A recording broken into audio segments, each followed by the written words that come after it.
દાખલા નંબર 4, બે મિત્રોની ઉંમરનો સરવાળો 20 વર્ષ છે.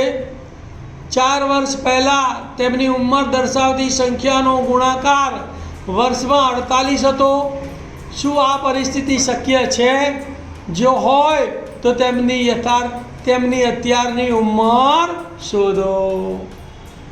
ધ્યાન આપો ભાઈ, અહીંયા ગુણાકાર આપેલો છે તે દ્વિઘાત સમીકરણનો દાખલો થયો એટલે એક ચલ x ધારવાનો છે.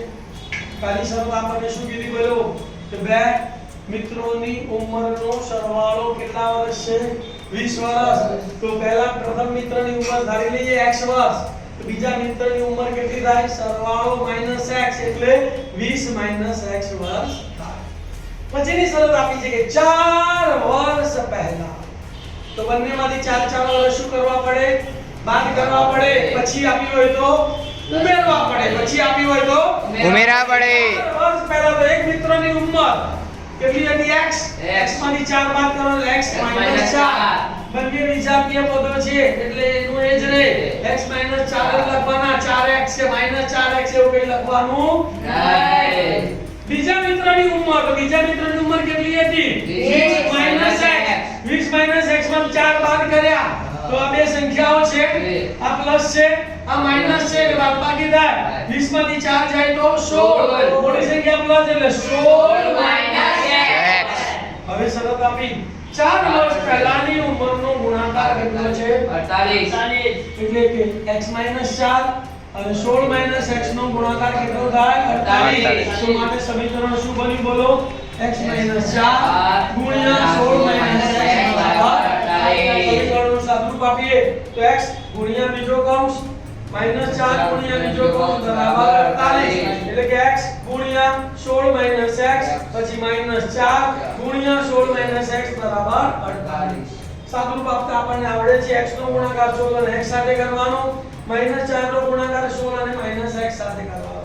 તો x ગુણ્યા 16 એટલે 16x, x ગુણ્યા -x એટલે -x², -4 ગુણ્યા 16 એટલે 16 ચોક 64 -64, -4 ગુણ્યા -x એટલે +4x બરાબર ના બરાબર 48 ના 48.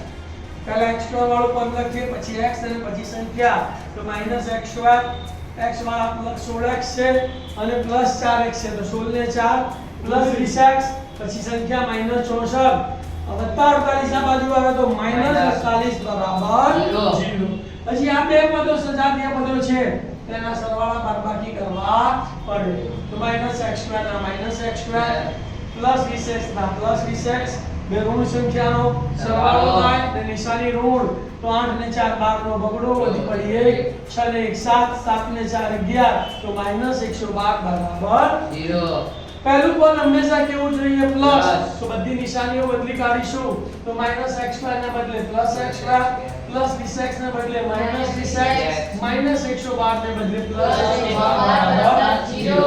હવે ઉકેલ શક્ય છે કે નહીં એ આપણે પહેલા કીધું છે ચેક કરવાનું. તો અહીંયા આપણે એનો વિવેચક શોધીશું. વિવેચક ધન આવે તો ઉકેલ શક્ય છે, વિવેચક 0 આવે તો ઉકેલ શક્ય છે અને વિવેચક ઋણ સંખ્યા આવે તો ઉકેલ શક્ય નથી.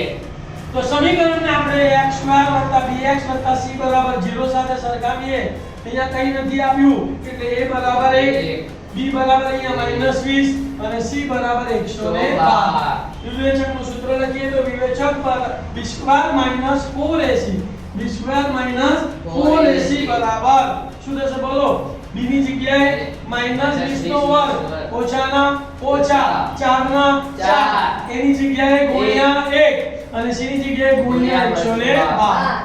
માઈનસ નો વર્ગ પ્લસ ને 20 નો વર્ગ 400 એટલે +400 -4 એકા 112 ગુણ્યા 4 કરીએ તો 4 એકાનું ઘડિયું આપણને આવડે છે 4 2 8, 4 એકા 4 અને 4 એકા 448 આયા. 400 માંથી 448 બાદ થાય તો -48 લેસ ધેન 0 એટલે કે ઋણ છે માટે ઉકેલ શક્ય નથી.